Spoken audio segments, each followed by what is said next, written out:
మాకు చాలా సంతోషంగా ఉంది. మేము చాలా ఎన్నో రోజుల నుంచి వెయిట్ చేసాం. మాకు ఒక మంచి లైఫ్ వచ్చిందని మేము అనుకుంటున్నాం. అంటే ఎప్పటి నుంచి ప్రయత్నం చేస్తున్నాము డిఎస్సికి? 2 years నుంచి. ప్రభుత్వం మారగానే డిఎస్సి వస్తుందని ఊహించాము అసలు. మొదటి సంతకం పెట్టారు కాబట్టి మేము చాలా హ్యాపీగా ఫీల్ అయ్యాం. అలాగే ఆయన అనుకున్నట్లుగానే మాకు చేశారు. త్వరగానే పోస్టింగ్స్ కూడా ఇచ్చినందుకు మాకు చాలా సంతోషంగా ఉంది. విద్యాశాఖ మంత్రి నారా లోకేష్ గారి పనితీరు ఎలా ఉంది? చాలా బాగుంది. అన్ని విషయాల్లో మిడ్ డే మీల్స్ గానీ, షూస్ గానీ, బుక్స్ గానీ అన్ని విషయాల్లో అన్ని దగ్గరుండి చూసుకుంటున్నారు. పిల్లలు చాలా బాగా చదువుకుంటారని మేము ఆశిస్తున్నాం. అంటే ఇప్పుడు సీఎం గారి చేతుల మీదుగా మీ అపాయింట్మెంట్ ఆర్డర్ తీసుకోవడం మీకు ఎలా అనిపిస్తుంది? చాలా సంతోషంగా ఉంది. నేనైతే మొదటిసారి చంద్రబాబు గారిని చూస్తాను, చాలా ఆనందంగా ఉంది.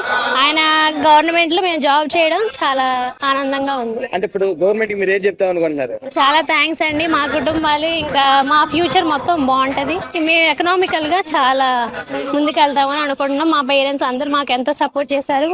ఈ విజయం వాళ్ళకి అంకితం. Thank you sir. Thank you. జీవితాంతం మిమ్మల్ని మేము గుర్తుపెట్టుకుంటాం సార్.